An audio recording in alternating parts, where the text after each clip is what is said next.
আসসালামু আলাইকুম। New laptop টুলসের পক্ষ থেকে সবাইকে শুভেচ্ছা ও স্বাগতম। আবারও চলে আসলাম আরেকটি ভিডিও নিয়ে। আশা করি এই ভিডিওটি আপনাদের উপকারে আসবে। তো চলুন, আমাদের হাতে কি মনিটর আছে। আমাদের হাতে আছে হচ্ছে একটি ডেল মনিটর, এবং এটি মূলত ডেল স্কোয়ার মনিটর 17 ইঞ্চি। এই মনিটরটি একটা সময় খুবই পপুলার মনিটর ছিল, এখনও অনেকে ব্যবহার করে থাকে এই মনিটরগুলো। তো চলুন তো এই পাওয়ার দেওয়া হলো, দেখুন ছবিও আসছে এবং সাথে সাথে আবার চলে গেছে। দেখুন পাওয়ারটা কিন্তু এখনও আছে। আমি আর একবার অফ করে অন করে দেখাই।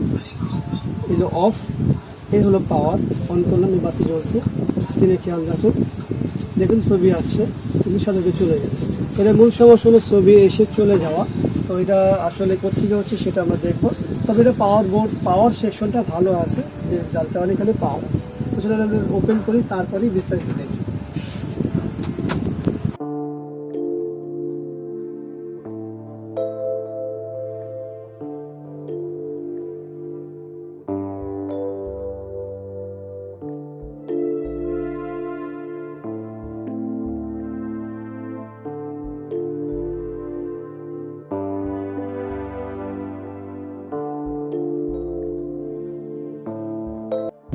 আমাদের ব্যাক কভার খোলা হলো।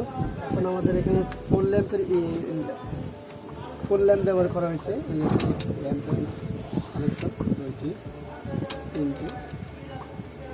আচ্ছা, আমাদের এগুলো সবই খুলে ফেলতে হবে, সবজিকে খুলতে হবে। আমরা এই চাকাটি খুলে ফেলি। এই মনিটরগুলো খুবই ভালো কালার ছিল, একটা সময় মার্কেটের সেরা মনিটর ছিল। যদি এখন বয়সের সাথে সাথে সবই পরিবর্তন, এখন সবাই 22 ইঞ্চি মোটর ব্যবহার করে, আইপিএস খেলে। এখন আর এগুলো দিয়ে তেমন একটা মানুষ মজা পায় না। কিন্তু যাদের প্রয়োজন স্কোয়ার মনিটর, তাদের তো অবশ্যই এটা করতে হবে, কারণ অনেক কাজে স্কোয়ার মনিটরগুলো গুরুত্ব আছে।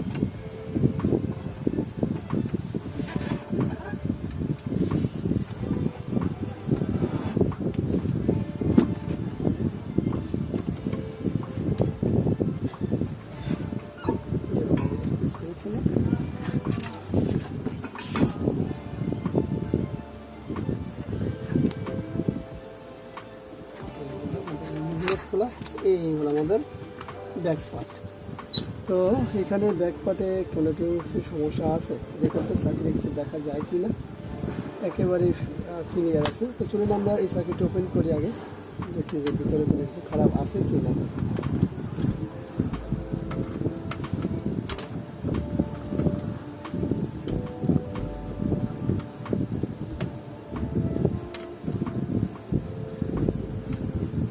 স্ক্রুগুলো খোলা হয়ে গেল। এই হলো আমাদের সার্কিট বোর্ড। এখানে কোনো ফিজিক্যাল কোনো কিছুই নেই, ক্যাপাসিটারগুলো ভালো আছে, এবং আমাদের যে চপার আছে, ইনভার্টারের চপার, সেটিও ভালো আছে। এখানে কিছুটা সমস্যা দেখা যাচ্ছে, আপনারা যদি খেয়াল করুন, একটু খেয়াল করলেই পাওয়া যাবে। সেটা হলো এই যে এখানে ড্রাই সোল্ডার, সোল্ডারিং আপনি যদি, আমার মনে হয় যে সোল্ডারিং করলে হয়ে যাবে এই জায়গাটিতে। আর তো কোনো সমস্যা আমি দেখতে পাই না। তো চলো আমরা ফুল বোর্ডটি খুলি এবং এখানে সোল্ডারিং করি, তারপরে কী রেজাল্ট আসে সেটা দেখি।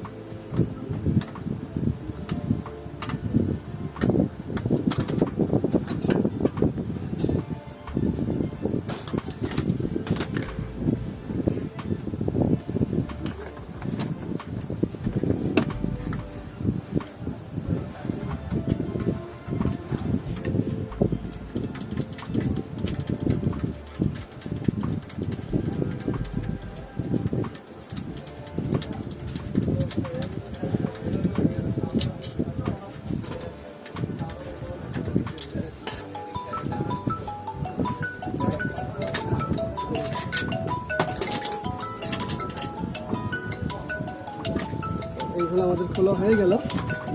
বলছিলাম না, আমাদের মূল কাজ যেটা হলো সোল্ডারিং করে, আগে সোল্ডারিংটা করে নিই।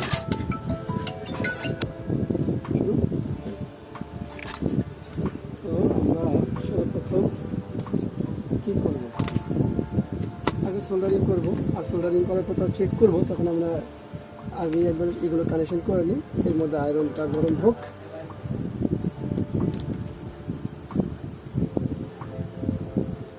মূলত হলো ফুল ল্যাম্প 4টা লাইট ব্যবহার করা হয়েছে এখানে। এই জন্য আমাদের ইনভার্টারের যে চপার আছে 2টা চপার, 1 2, প্রত্যেকটা চপারে 2টা করে ল্যাম্প জ্বালায়, 2টা ল্যাম্প, 2টা চপার দিয়ে 4টা ল্যাম্প জ্বালায়।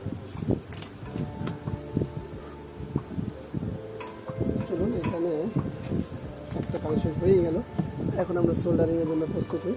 আর এই জায়গাটাই কিন্তু শুধুমাত্র ড্রাই আছে, আর তো টমাটো নয়। আর যেগুলো বয়স হয়েছে অনেক, তাও আমাদের আশপাশে দেখে নিতে হবে আর যে কোনো ড্রাই আছে কিনা। থাকলেও ড্রাই থাকলে অবশ্যই সোল্ডারিং করে দিব। আশা করি এটা করলে হয়ে যাবে, বাকিটা করার পরেই বলা যাবে। তো এখন আলুটা গরম হয়নি, একটু সময় লাগবে। তো আমাদের আয়রনটি গরম হয়ে গেছে, এখন আমরা সোল্ডারিং করব।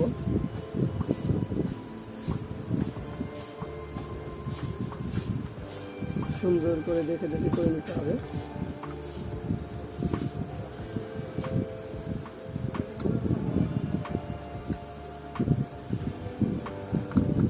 এই উপরে চপারটাও করে দিব, কারণ সবগুলোরই বয়স হয়েছে। বয়স এমন এক জিনিস, বয়সের আবহাওয়া, বয়সের যে বিষয়গুলো আছে সেগুলো প্রত্যেকটা জিনিসেরই নাম, সেটা মানুষ হোক আর কোনো ডিভাইসই হোক, বয়স হলে তারপরে কত রকমের সমস্যা দেখায়।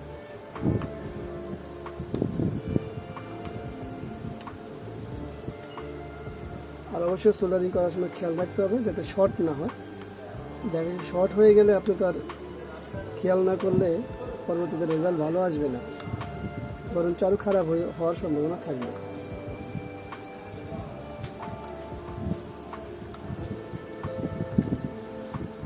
আর যদি আমরা পারি সেক্ষেত্রে আমাদের এই আইসিগুলোতে একটু ট্রাইসল করে দিলে, সোল্ডারিং করে দিলে ভালো। আর না পারলে তো কোনো কথা নেই, না পারার কোনো কারণ নেই।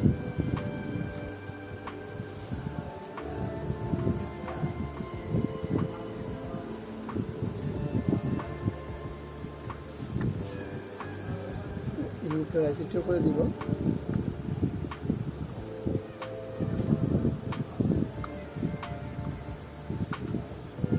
আর আপনাদের অন্যান্য যে কোনো বিষয় জানতে আমাদের আই বাটনটিতে ক্লিক করে দেখতে পারেন, ওইখানে বেশ কিছু ভিডিও আছে।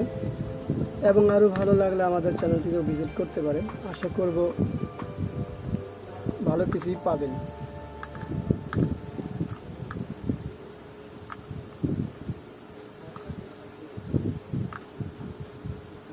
মোটামুটি সবই করে দিলাম, আর কি এখানে করার দরকার আছে আমার মনে হয় না। আর এখানে ক্যাপাসিটিগুলো তো একেবারে ভালো আছে, যার ফলে এখানে পরিবর্তন করারও দরকার নেই। তো চলুন আমরা আগে বোর্ডটাকে একটু ওয়াশ করব। থিনার অথবা অকটেন বা আপনাদের কাছে যাই আছে তাই দিয়ে সুন্দর করে একটু ওয়াশ করে নেব।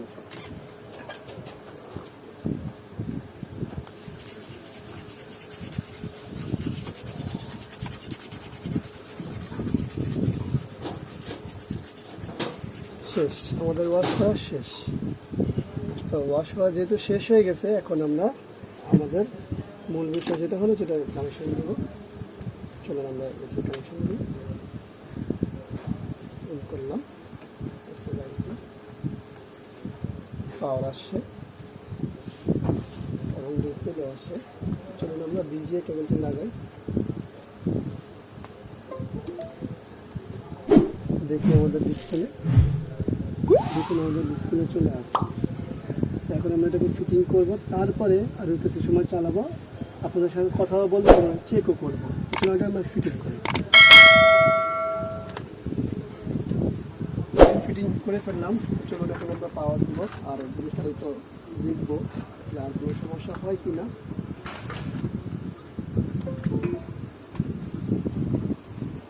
এইভাবে পাওয়ার দেওয়া হলো, ছবিও আসলো।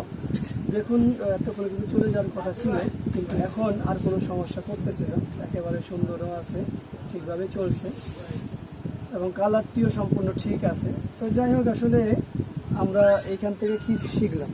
আমরা এখান থেকে শুধুমাত্র এটা শিখলাম যে আমাদের যে ড্রাই সোল্ডারিং ব্যাপার আছে, ড্রাই হয়ে যায়, লুজ কানেকশন যেটাকে বলা হয়। তো এই লুজ কানেকশন আসলে আমাদের মনিটর বা আদার্স ইলেকট্রনিক ডিভাইসের জন্য লুজ কানেকশনগুলো খুব খারাপ জিনিস। সেটাই এটা প্রমাণ। এটা শুধুমাত্র আমাদের ইনভার্টারের যে চপারটি আছে সেটি ড্রাই ছিল, লুজ ছিল, সেটার থেকে এই সমস্যাগুলো হতো। তো এটা কখনো কখনো কয়েক সেকেন্ড সময় দেয়, কখনো কখনো দেখা গেছে একেবারে আসতোই না, এই সমস্যাই মূল ছিল। তো আমরা তো দেখলাম যখন অন করলাম তখন দেখলাম যে আসলো এবং গেল। তো যাই হোক, আসলে এখানে শুধুমাত্র আমরা সোল্ডারিং করে দিয়েছি এবং কমপ্লিট হয়ে গেছে, আপনারা দেখতেই পেলেন। তো আশা করি ভিডিওটি দেখলে ভালো লাগবে, আর ভিডিওটি ভালো লাগলে অবশ্যই একটা লাইক করবেন, কমেন্টস করবেন, শেয়ার করবেন, আর অবশ্যই অবশ্যই এই চ্যানেলটি সাবস্ক্রাইব পাশে থাকা বেল বাটনটি চাপ দিয়ে রাখবেন। আগামীতে দেখা হবে ইনশাল্লাহ। আজকের মতো এখানে বিদায়, আল্লাহ হাফেজ, আসসালামু আলাইকুম রহমতুল্লাহি ওয়া বারাকাতুহু।